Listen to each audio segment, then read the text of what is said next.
Hola compañeros, el día de hoy les presentaremos el tema de ecuaciones de Bessel y de Gendre. Somos de UPITA, del IPN, del grupo 1 MV5. Estamos integrados por mi compañero Martínez Valeriano Gerardo, Paz Rodríguez Carlos Eduardo, Soto Robles Luis Daniel, Valle Pérez Fernando y su servidor, Roa Trejo Ángel David. Empezar vamos a dar una pequeña aclaración de para qué sirven las ecuaciones de Bessel en aplicaciones. Bueno, las ecuaciones de Bessel más que nada están denotadas para calcular o para comprender fenómenos no lineales y su comportamiento, como lo serían olas, frecuencias o expansión de calor. Y bueno, tendremos por aquí bueno, denotablemente la ecuación de Bessel, que es una sumatoria por una constante. Bueno, aplicaciones. Para empezar, vamos a empezar con las aplicaciones de Bessel en modulación en frecuencia. Y bueno, para empezar, ¿qué es la modulación en frecuencia? O la frecuencia modulada. Es una técnica de modulación angular que permite transmitir la información a través de una onda portadora, variando su frecuencia. Bueno, aquí tenemos la primera ecuación, que es la modulación en ángulo, que está denotada por una función que depende del tiempo, que a su vez depende de una constante, que es la amplitud de señal de la amplitud de la señal portadora por el coseno de 2pi por la frecuencia de la señal portadora más el ángulo de fase, que a su vez el ángulo de fase está denotado por 2pi por una constante sub f por la integral de m de t, que a su vez sería igual a la expresión de la señal modulada en frecuencia modulada, que es la señal que tenemos aquí abajo. Y bueno, también tenemos que m de t está pues compuesta de la amplitud del mensaje y por la frecuencia del mensaje, que más específicamente sería la amplitud del mensaje por el coseno de 2pi por la frecuencia del mensaje por el tiempo. Y bueno, dentro de esta ecuación, que ya sería la frecuencia en frecuencia modular, tenemos que sería la amplitud de la señal portadora por el coseno de toda esta expresión, donde pues, tenemos a k sub f por la amplitud del mensaje, por la frecuencia del mensaje. A su vez, estas tres constantes las podemos denotar como beta y simplificar de mejor manera la ecuación de la señal modulada. Y bueno, para terminar, empezando a relacionar con Bessel, tenemos que la frecuencia es un tipo de fenómeno no lineal, por lo tanto no puede ser analizado con una transformada de Fourier. Por lo tanto, aplicamos ecuaciones de Bessel y la ecuación está denotada de la siguiente manera. Y bueno, la ecuación de la frecuencia modulada, específicamente de su espectro, está denotada por la amplitud de la señal portadora, por la sumatoria de n igual a menos infinito hasta infinito, por j sub n, por beta, que es lo que dijimos anteriormente, que son las constantes, que multiplica a sigma por la diferencia de las frecuencias. Y bueno, para terminar tenemos que, como es bastante difícil sacar estas sumatorias, o bastante laborioso, eh, tenemos la tabla de frecuencias de modulación angular, específicamente de sus espectros, y bueno, esta tabla sirve para simplificar los cálculos y su obtención. Y bueno, seguimos con la siguiente aplicación, que la va a decir mi compañero Roban Trejo. Por otra parte, también tenemos que las ecuaciones de Bessel las podemos aplicar a las fibras ópticas. Tenemos que especificar un poco sobre su estructura para hablar un poco de ellos. Sabemos que las fibras ópticas están formadas de dos dieléctricos de forma cilíndrica y son coaxiales. Estos poseen dos índices de refracciones que los vamos a expresar con la letra N. Van a estar formados de un núcleo, que sería esta parte de aquí, y un revestimiento, la parte azul, como lo vemos en la ilustración.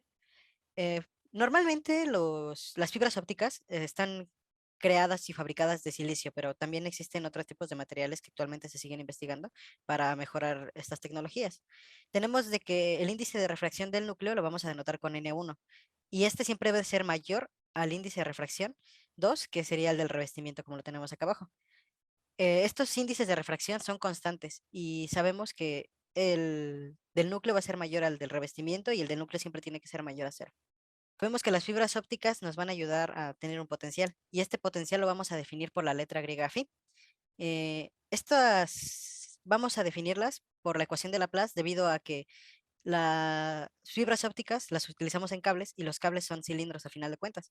Entonces nuestra ecuación nos dice que el laplaciano es igual a 1 sobre ρ por la derivada de ρ multiplicada por el producto de ρ por la derivada parcial de la función con respecto a ρ más 1 sobre ρ al cuadrado por la segunda derivada de la función con respecto a phi más la segunda derivada de la función con respecto a z. En una región cilíndrica, nuestros límites están dados por ρ, que va a ser específicamente mayor o igual a cero y tiene que ser menor a. Y para phi tiene que ser mayor o igual a cero y va a ir hasta 2pi. Y en z, que sería nuestra longitud, va a ir de cero a nuestra longitud. Tenemos que nuestra solución nos va a quedar como phi es igual a r con respecto a ρ por q con respecto a phi y z con respecto a z minúscula, de tal forma que nuestras soluciones de estas ecuaciones van a estar gobernadas o mandadas por ecuaciones diferenciales, como lo observamos acá abajo, donde la segunda derivada de z más lambda por z es igual a 0, y la segunda derivada de q más mi por q es igual a 0, y la quinta, que sería x cuadrada por la segunda derivada de la función de r con respecto a x, más x por la derivada de x, de r con respecto a x, más la diferencia de la longitud por r. Y esto es igual a nuestra ecuación 5.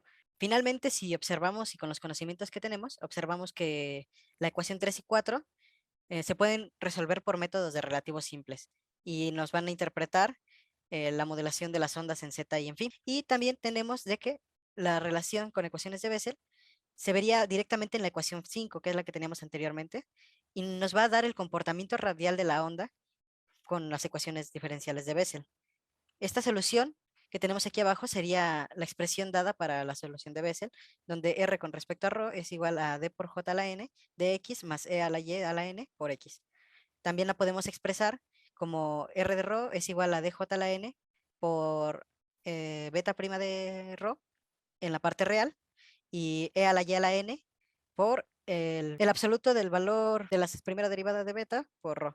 Y esta sería nuestra parte imaginaria. Finalmente pasaríamos a difusión de calor. Bueno, ahora vamos a escribir la difusión de calor en un recinto circular. Suponiendo que conocemos la distribución inicial de temperatura y también asumimos la ley de enfriamiento de Newton. Y para esto, pues, conseguimos un modelo matemático que describe la difusión de temperatura en un recinto omega, y omega es un recinto circular, que está dado por la función x cuadrada más y cuadrada menor a b cuadrada, perteneciente a R2. Y a partir de el primer modelo matemático que tuvimos, utilizamos coordenadas polares y el método de separación de variables, en la cual obtenemos un problema singular de Stern-Liouville. Podemos notar que la ecuación dada para R es una ecuación de Bessel en orden n. Y pues buscamos una solución para R en el conjunto omega, y pues describe una función dada por el tiempo y un punto en el recinto omega, que solucionando nos da la ecuación siguiente, que en resumidas, toda la solución es esta ecuación, como podemos ver, una función que nos determina la difusión del calor dada por tiempo y un punto en el círculo. Podemos ver que es una sumatoria de 0 hasta infinito y de 1 hasta infinito. Y este problema principalmente es aplicado para la ingeniería alimenticia, ya que muchas veces necesitan calcular la difusión de calor en zonas circulares y cilíndricas. Bueno, mi nombre es Gerardo Martínez y vamos a hablar sobre las ecuaciones de Legendre. Esta ecuación se encuentra frecuentemente en la física y puede resolverse por medio de métodos de series de potencias. Esta ecuación es de la forma 1 menos x cuadrada por y prima menos 2xy' más n por n más 1 por y igual a 0.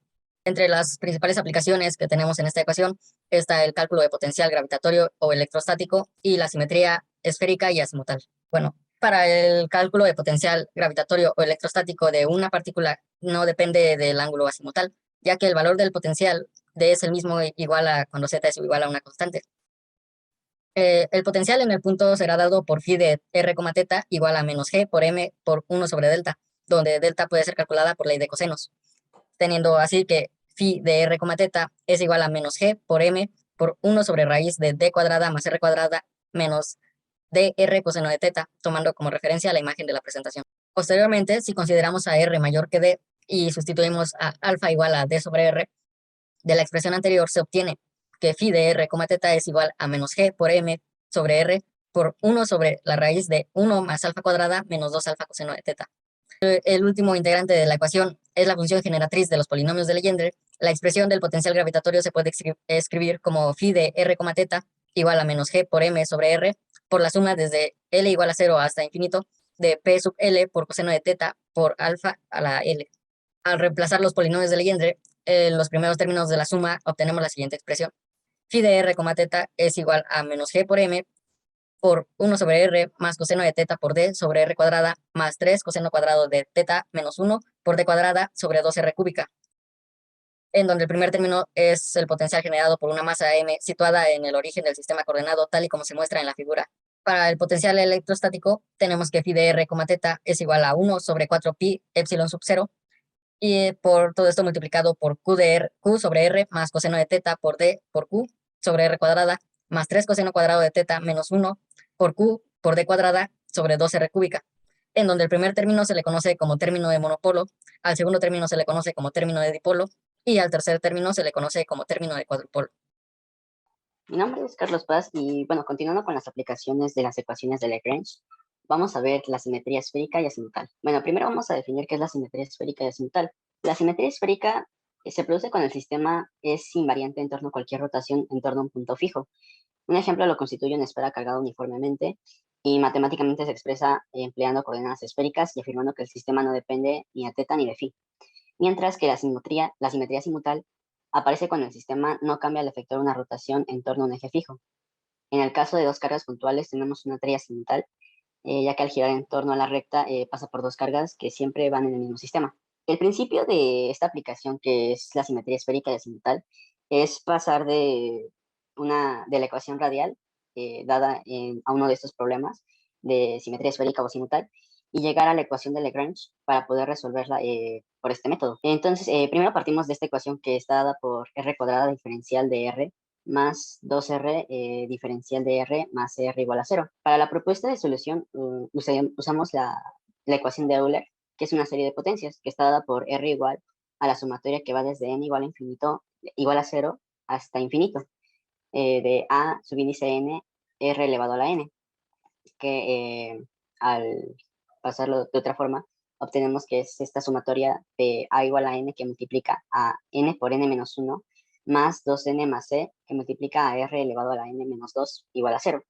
Bueno, al resolver esta sumatoria obtenemos que la solución general está dada por phi igual a por 1 sobre r elevado a la n más 1, y más b elevado a la n, y. Al terminar de desarrollar esta serie, obtenemos que la siguiente expresión, que está constituida por 1 menos psi al cuadrado, que multiplica la segunda diferencial de y1, menos 2 psi que multiplica la diferencial de y1, y todo esto multiplica a n, sumado a n por n más 1, menos m cuadrada menos sobre 1 menos psi al cuadrado que multiplica a y1 igual a 0. Bueno, como ya habíamos visto que estamos partiendo desde una ecuación radial, ahora lo que hacemos para poder pasarlo a la ecuación de Lagrange es derivarlo con respecto a teta y phi y obtenemos la siguiente expresión, que es 1 menos psi cuadrada que multiplica la segunda derivada de y1 menos 2 psi por la derivada de y1 más n por n más 1 que multiplica y1 igual a 0.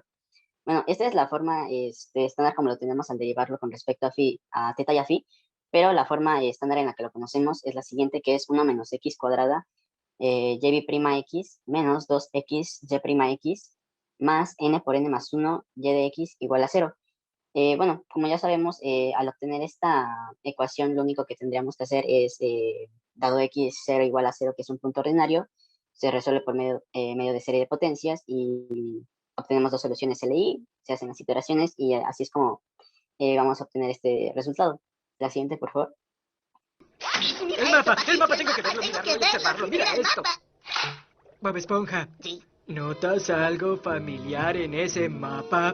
lo dices porque parece el tablero del... Y bueno, ahora sí, una vez que ya sabemos todo esto sobre cómo partir de la ecuación radial y llegar a la ecuación de Lagrange, toca hablar de la verdadera aplicación que se utiliza con este tipo de la simetría azimutal y la simetría esférica, que es las proyecciones geográficas y los mapas, y no como el que estaba viendo Bob Esponja y Patricio, sino que estos son principalmente proyecciones cónicas, cilíndricas, polares, cartesianas en general, y estas son usadas principalmente para la navegación ortodrómica, o también conocida como navegación por el círculo máximo.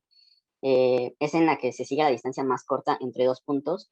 Se utiliza el mapa de la Tierra para poder analizar, principalmente se usa en vuelos, cuando se trata de analizar cómo es la trayectoria de un vuelo, ya que sabemos que no es como tal si lo viéramos en un mapa, que es una línea recta, sino que se tiene que analizar desde otro punto de vista más cartográfico, por así decirlo, y permite la elaboración de mapas en lugares pequeños o en atlas y ayuda en sistemas de comunicación radial.